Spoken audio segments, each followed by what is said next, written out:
Olá, tudo bem? Eu converso agora com Francelino Valença, pernambucano, auditor fiscal da Secretaria da Fazenda de Pernambuco e acabou de ser eleito presidente do FENAFISCO, que é a Federação Nacional do Fisco Estadual e Distrital. Presidente, bem-vindo.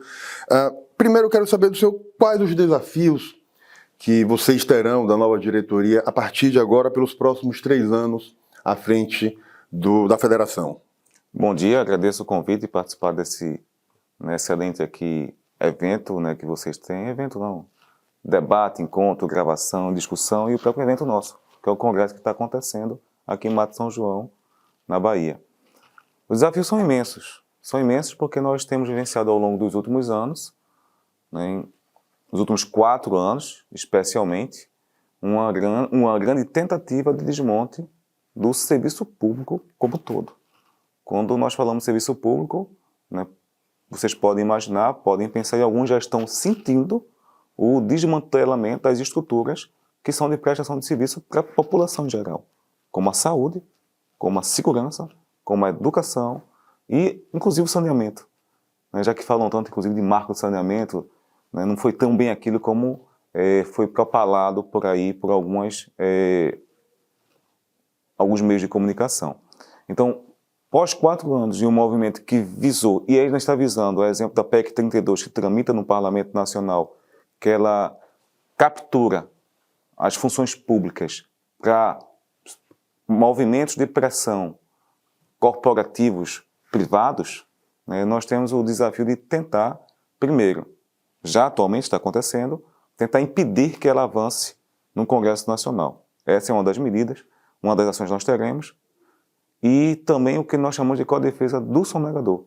Um projeto de lei, que é o PLP 17, está tramitando, possivelmente irá tramitando ano que vem, que prevê, vocês terem ideia de como ele foi concebido, o relator colocou que ele seria necessário para impedir a tributação e a fiscalização dos contribuintes. Uma coisa surreal, porque impedir o excesso de fiscalização, o abuso da fiscalização, está correto. Impedir uma tributação além do que está previsto na legislação, está correto. Mas impedir a própria incidência do tributo é uma coisa que vai de encontro, ele afronta os princípios constitucionais.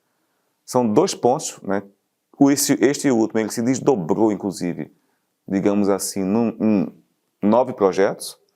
Houve uma comissão de juristas que foi montada pelo até então presidente supremo, ministro Fux, e que ele segmenta diversos processos na área tributária e na área processual, e isso deverá, se aprovado, fragilizar sobremaneira a capacidade do Estado de financiar as políticas públicas. São 2 desafios imensos que nós temos pela frente. A gente tem aí um momento importante na democracia do Brasil, que é o processo de transição de governo.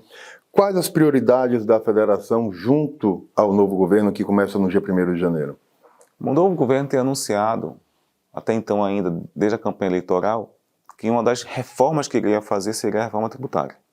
Então, na verdade, houve um consenso ali entre todos os candidatos, todos tinham uma proposta de fazer uma reforma tributária, isso era um consenso. A forma e a maneira, não. Eles divergiam. O futuro governo, dentre as necessidades da reforma tributária, coloca uma premissa que é a nossa premissa, que nós defendemos, inclusive no projeto de reforma tributária solidária, que é uma tributação mais progressiva, observando a capacidade do contribuinte. Isso é premissa constitucional. Nesse diapasão, nós acreditamos que ela deverá ser a mola mestra da grande reforma desse do governo, primeiro ano de governo, e a FENAFISCO já está fazendo trabalho, já está fazendo os movimentos necessários para que esses princípios tão caros a todos nós possam ser incorporados pelo futuro governo quando da sua gestão. Qual o desenho ideal que a gente pode esperar dessa reforma tributária aí, que provavelmente deve ser colocada em discussão já no começo do próximo mandato, da próxima legislatura?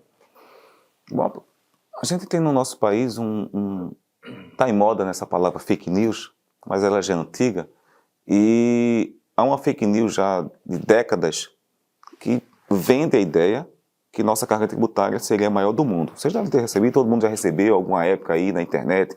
O Brasil tem a maior carga tributária do mundo. Uma grande mentira. Realmente uma fake news profunda.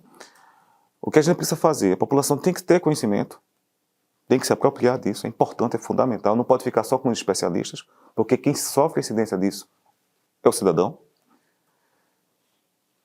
Primeira coisa, desmistificar essa questão da carga tributária de ser a maior do mundo. A reforma ideal, o que é que precisa fazer?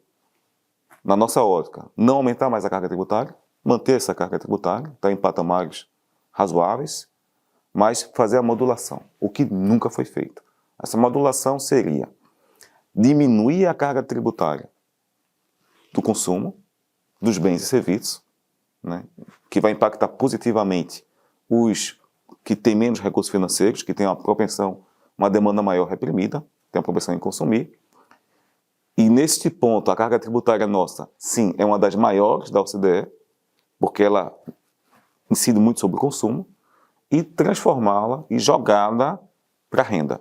Mas quando nós falamos renda, não é a renda do trabalhador de um salário mínimo, de 2 salários mínimos, a gente está falando de altas rendas. Essa modulação precisa ser feita. Para vocês terem ideia do grande problema, da profunda desigualdade que nós temos, de um sistema tributário que ajuda a fomentar essa desigualdade, um trabalhador da área de saúde, por exemplo, que foi tão importante e é imprescindível, e mostrou seu papel e sua necessidade na pandemia de Covid, que ganhar em torno de 3, 4, 5 mil reais, vamos colocar 5 mil reais, ele tem uma isenção de isenção, ele tem uma incidência de imposto de renda de 27,5%. Mas aquele cidadão, aquele investidor que recebe lucros de dividendos de 1 milhão por dia, se for em lucros de dividendo, a alíquota de imposto de renda é 0. Não existe tributação de imposto de renda. Isso, na nossa ótica, seria um escândalo, né, que a população não tem conhecimento. Então, há uma sinalização do governo de taxar os lucros de dividendos, de modular essa carga tributária, implementar uma alíquota de imposto de renda, inclusive até mais alta do que 27,5%, mas nas altas rendas. Porque se isso fosse feito na atual tabela de imposto de renda que nós temos, seria uma grande, imensa e absurda injustiça tributária. E a gente tem a discussão também que aconteceu ao longo da campanha de isentar quem ganha até 5 mil reais dessa questão, dessa taxação, e aí a decisão política que vai exigir muito esforço do novo presidente e do novo Congresso, justamente de taxar quem tem mais dinheiro e que nunca foi, como você acabou de falar, né, presidente? Esse é um debate interessante porque, por incrível que pareça, a base do imposto de renda, da arrecadação, está nesse patamar. A grande maioria da renda tributada está nesse patamar. O percentual é altíssimo nisso. No momento que se propõe isentar até 5 mil, vai ter uma frustração de receita. E aí, como é que o Estado se mantém? Como é que implementa as políticas públicas? Como continua a política pública?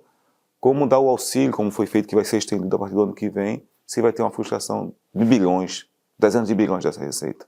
Só tem outra forma. Tributar, sim, aí esse pessoal que está se livrando, porque tem capacidade, tem poder de pressão, consegue mobilizar, consegue ter acesso à opinião pública via rádio, TV, né, a televisão, as mídias, né, todas elas, inclusive as mídias hoje, né, digitais, e conseguem construir esse discurso, né, que eu poderia dizer odioso. Um discurso odioso porque ele fomenta a desigualdade. Então a gente precisa romper e dizer o seguinte, tá, vamos isentar os 5 mil, é importante? Eu acho que é fundamental. Acho que vai na linha da nossa Constituição de bem-estar social, traçada desde 88, essas linhas mágicas que a gente tem ali. Mas a gente só consegue fazer isso se a gente implementar o que precisa ser feito, a exemplo de países desenvolvidos. Só o nosso país é que fez essa opção.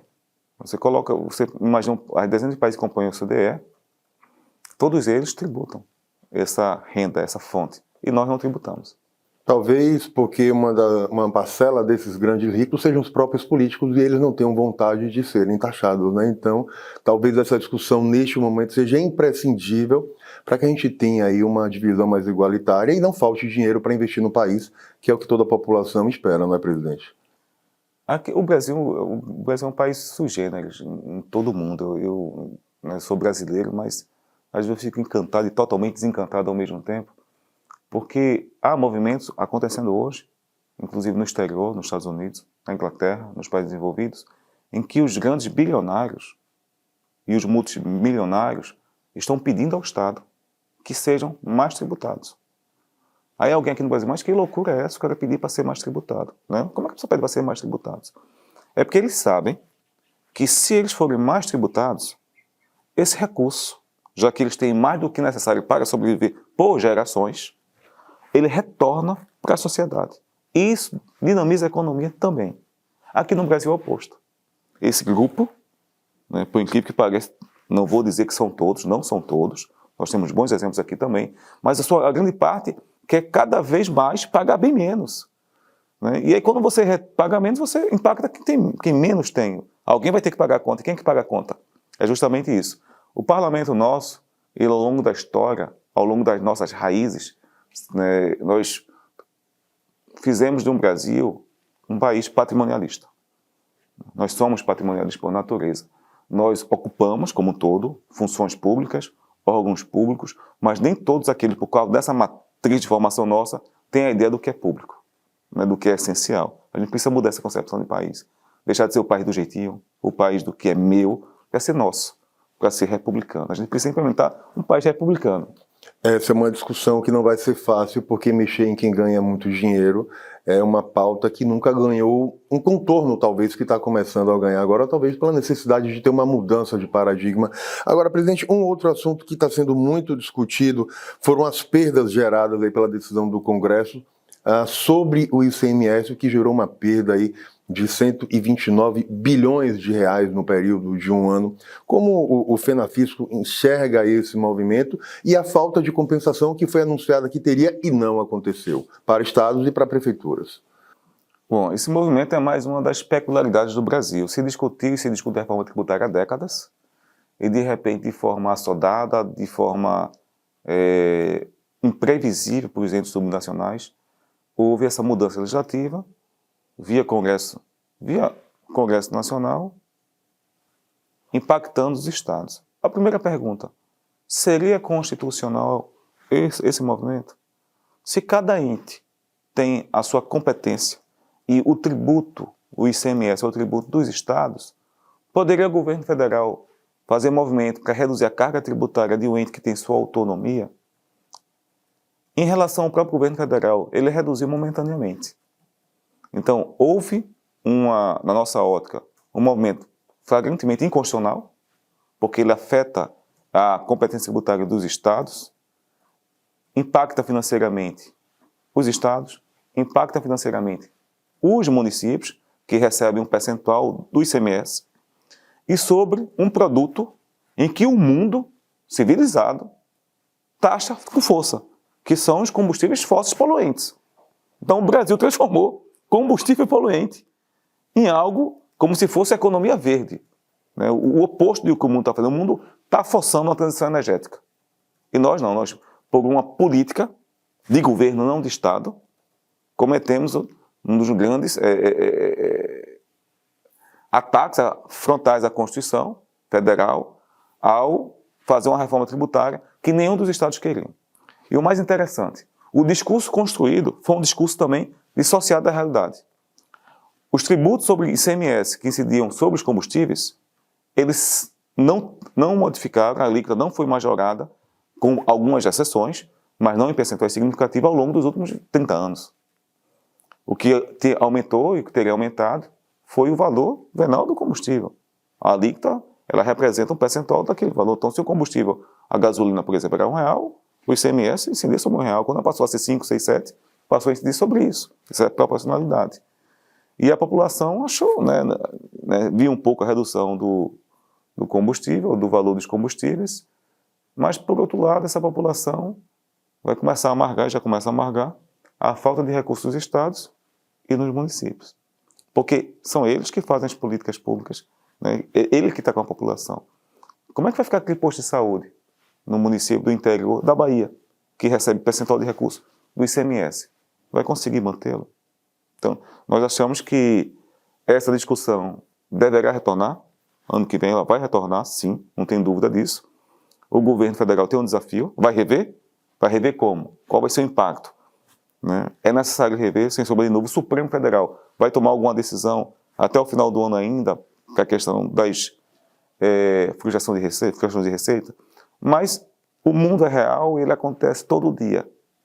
a falta de recursos. O que é que faremos com isso? Algo tem que ser feito. Não dá para gerenciar um país ou permitir que o tardio, já tardio e incipiente ainda estado de bem-estar social nosso, ele continue, seja perpétuo, né, sem esses recursos. Vai ser realmente um grande desafio para todos os governos. Presidente, eu quero agradecer a sua disponibilidade de falar com a gente, desejar sorte no seu mandato. Você tem um desafio enorme, porque o FENAFISCO tem uma importância muito grande nesse processo de discussão, e agradecer a sua presença aqui com a gente. Bom, nós que agradecemos, ficamos à disposição de vocês para qualquer esclarecimento, para qualquer dúvida, para qualquer debate. A FENAFISCO, né, os sindicatos representam os sindicatos estaduais e do Distrito Federal, então estamos em todo o país e disponível para qualquer discussão, debate e esclarecimento da população, que é fundamental, e agradecemos essa oportunidade. Obrigado, presidente. Tchau, obrigado.